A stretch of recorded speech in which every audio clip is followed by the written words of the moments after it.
Wow, it's super powerful. It seems a lot.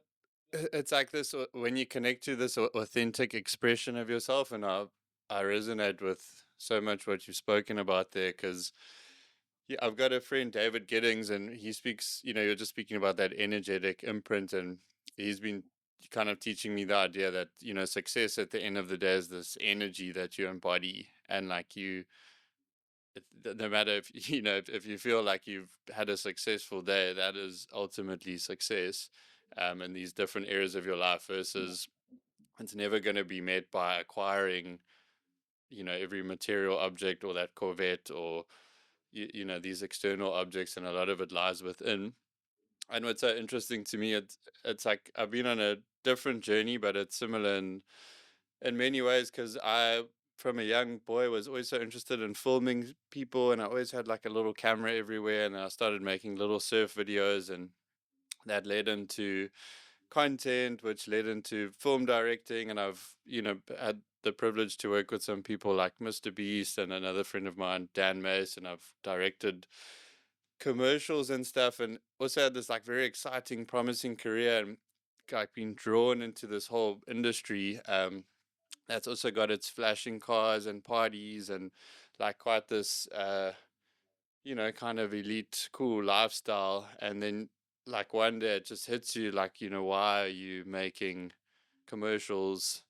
Like I don't feel like the world needs too many more advertisements thrown at them. And like what I fell in love with at first was telling people's stories, and I think a lot of it also relates back to The Magician. And I always loved interviewing people for films and like why do you do this? Why have you chosen this Yeah. beautiful career path? And a lot of that gets lost in commercial work because you're trying to add purpose and why to a product. Like people are trying to because finding your purpose and your why is such a it's like a deeply cosmic thing to me where it can't like be pinned down to I don't know the purpose of Doritos. Maybe it all plays some purpose for people.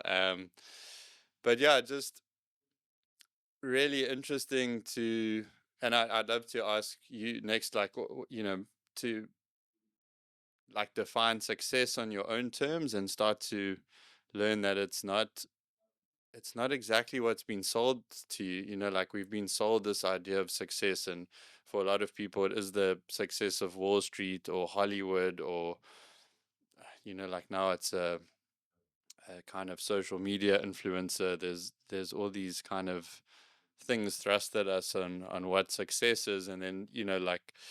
I can't think who said. I'm sure I've heard it on one of the Paul Chick podcasts, but to spend your whole life climbing a ladder, only to realize the ladder's perched on the wrong rooftop or wall. So Yeah. yeah, what's your thoughts on defining success, and how was your initial definition of success going into Wall Street, and how has that shifted now? Yeah. Those are really good questions. Um, you know, I think we all would probably agree that in the West, the definition of success is, measured by mostly professional success, right? How successful are you in your industry? How much money have you made? What's your bank account? What's your status? Um, and I'm not here to negate that. But if we look at the indigenous understanding of success, it comes back to a concept of how many people are you taking care of? How many people are you feeding? How healthy is your family? How strong is your community? What's your impact? Right. So I think ultimately that in this day and age, the answer has to lie with both. To really that success for me is that entrepreneurial side, but also coupled with what's my impact?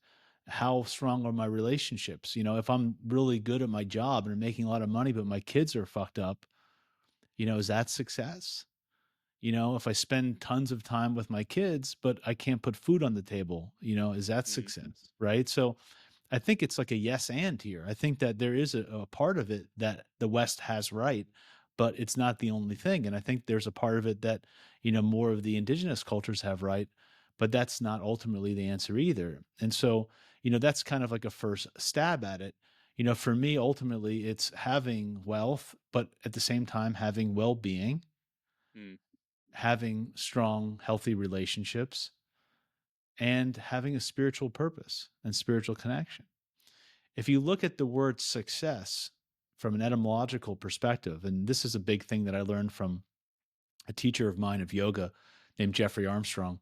And he taught me, one of the greatest things he taught me was to use the etymological dictionary. So this is a little bit different than a regular dictionary. A regular dictionary looks at words from the usage perspective. So, you know, they might define success by how we use it now, mm, right? So I don't know what the definition of success is, but maybe it's some kind of material leaning, I would imagine. yeah. But when you look at etymological dictionary, it looks at the roots of the word. So, you know, if you look up success, it comes from su, su, and seed, succeed. And so what is su and what is seed? So Uh, su is a Sanskrit word that means 1,000 times sweeter or like infinitely sweeter. So we have the word super, right? Success, sugar, all these sweet words, supreme. uh, The supreme is su, su. So now we have this little hint of, okay, something's really sweet, sweeter than we can ever imagine. And what is seed? Well, to seed or like reseed is to kind of like to give way, right? It's to go back, to halt. Um, in some ways, it goes to roots of to step aside, and ancestor has ant seed in it, and that's like going following the way back. And some of the roots are to go under, to follow under. So what is this really saying? What am I pointing to is that um, the path to success is to go under. It's to go into ourself. It's to give way to the egoic understanding of what we think we need to do, to let these kind of beliefs disappear, and to go under that and to go deep into our heart and find fulfillment that is like what does our heart really want to do? What's really bringing us passion? And that in that path of going under and going back to what we really came here to do and to our true purpose, we find that that road is actually 1,000 times sweeter than we ever imagined versus what we thought we had to do in the world. So, in short, you know, success to me is finding that deep fulfillment and that deep contentment of being who you are, and no matter what life brings to you, that you know who you are, you know why you're here, you know what your purpose is, and you don't let anything in life change your attitude or change your belief or your conviction about who you are. no, I did a little. I spoke about this recently, but I was talking about like the ethereal onion, and sometimes figuring out who you are is like peeling away these layers of who you thought you were, or you know, who your parents told you were, or society, and it's such an unraveling journey, but it takes so much pressure off to not have to get it right. Because I speak to a lot of young people and like my fiance's sisters, and you know, it's seems so daunting to work with purpose when you don't know why, and it like puts so much pressure on. Where it's so much easier to start figuring out what it not is at times, you know, and uh, like sometimes a part of you is called to try a new career or a new vocation, and or be with a partner or study something, and you can you know, dip your toe in the water and kind of you know, is this it? It might not be it, and it slowly starts to like unravel um this part within you. But it's super interesting with these ideas of success and external ones. I mean, my dad, he was like very successful.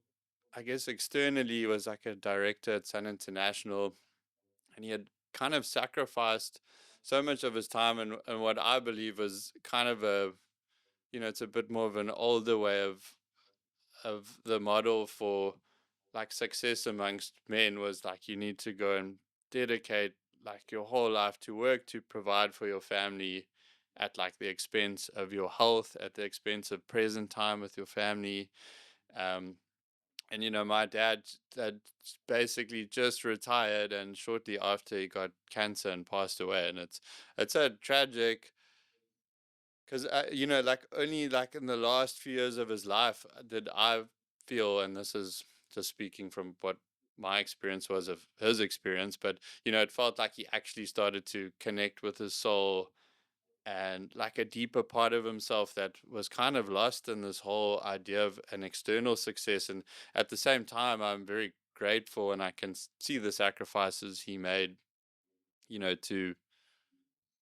to kind of provide for his family and stuff. But I think yeah, it's kind of a model that a lot of us in the West have been sold, that like this is what you have to do to make it, or to make it above a certain level, at least on a financial level. You have to like sacrifice your 30s or your 40s, or you up till you're 60, and you hopefully get to retire. um so I yeah, I think don't know. there's always a bit of, I think everything does come with a sacrifice. Mm, We're kind of always sacrificing something, and there's always a for trade-off. sure. Uh, um, we work a lot, we sacrifice time somewhere else. We spend a lot of time working on our relationships, we're sacrificing our income, right? So Mm, there's always something that has to give, but I think it's about finding, like, why are we doing, asking the questions like, why are we doing this? What's the right balance for me? Like, there's nothing against working hard, if as long as you're in awareness of what you're giving up, and you're doing it for the right reasons. So I mm, think in a lot of ways there's always a sacrifice. Right now, I'm sacrificing time in the gym just by being on this call, or sacrificing time with my kids. But it was a choice that I made because I felt like this was an important thing to do. So I think there's always trade offs. I think ultimately we're all faced with what are the sacrifices we want to make. mm. Um, and it gets down to the question of needs versus wants. What do we need and versus what do we want? I need love. I need my home. I need food. I need water. I need friends. I need family. Um, I want a Tesla. Yeah, yeah. Right. Right. So I'm not saying don't go for the Tesla, um, but recognizing that um, the sacrifices for needs are more balanced. The sacrifices for wants might come with a different cost. And so, really kind of understanding where you're at with that, in terms of what are you working for that you actually need, that are actually going to improve the quality of your life, your relationships, your health, etc., versus what do Mm. you want? What do you want? And then why do you want that? And if you want that, that's great, but being willing and aware of what you're sacrificing in order to get that, because it all comes at a cost. No, and like, let's say you choose to spend more time with your family or partner, at the sacrifice of your career, because time is so precious. But when you neglect that calling of what your purpose is or mission is in life, and this work that you called to do, like, who I think ultimately that comes to that, like, I, we all love kind of thing. Like when you don't pay attention to that love,